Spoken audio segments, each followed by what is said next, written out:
All right, so we're going to disconnect the boom from the mast here. Simply take out drop nose pin. Boom should slide right out, and then drop nose pin just goes right back in. It's always best to keep it on the mast. Just make sure it doesn't get lost.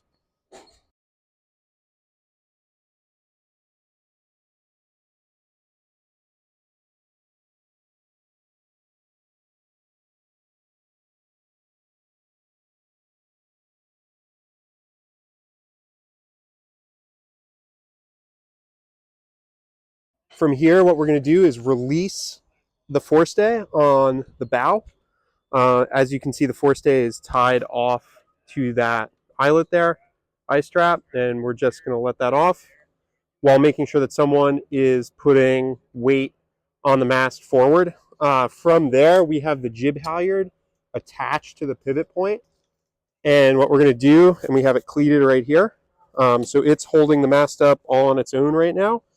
To let it down, we're going to release the cleat and then slowly pivot the mast down while walking backwards. It's really important to keep the mast square in the boat so that you don't bend the mast step.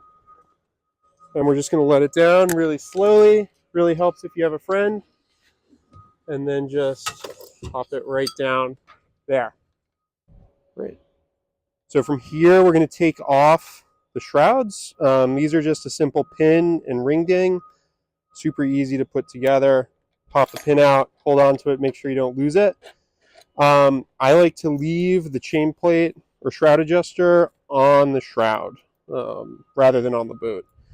So usually you'll just put this right back through, and then the ring ding obviously pops right in. Remove the jib halyard, which we use to help pull the mast up. And that's just another simple pin and ring ding right here, right out. Again, the pin should always stay on the jib halyard so you don't lose it. From here, we're going to overhaul the jib halyard, making sure that the other end is attached to the mast up there a little bit further. And then best thing to do is just wrap this around a couple times and just tie it off. No right or wrong way, really, as long as you do it the same way every time. Go around, and then we can do some hitches right through. So, do another couple.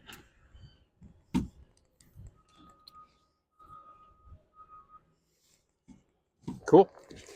All right, so we're going to use the forestay to tie up the rest of the shrouds. Best thing to do is run it down. There's a little hole here in the bottom of the mast.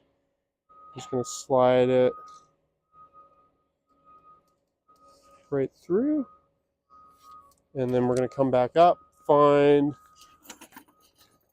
our shrouds. So we've got this one here and the other side here.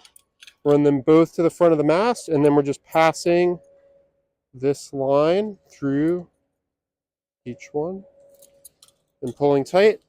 And then we're just going to tie that off as best as you can. It's always a good idea to use extra bits of line like the Cunningham here, just to wrap around the mast and kind of secure everything else in place.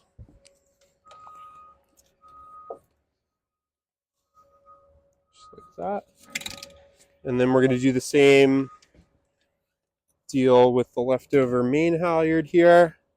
I'll just wrap around a couple times.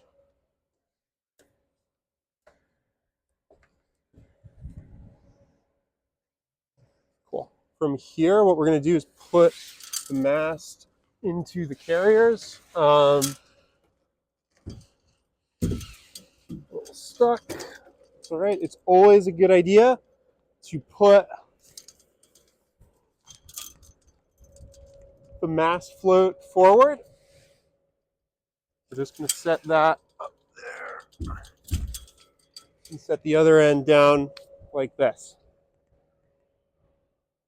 Also smart to rotate so that the spreaders are facing down, and then making sure that we have something right here that the mast can kind of sit on so it's not sliding backwards, not sliding forwards all that easily.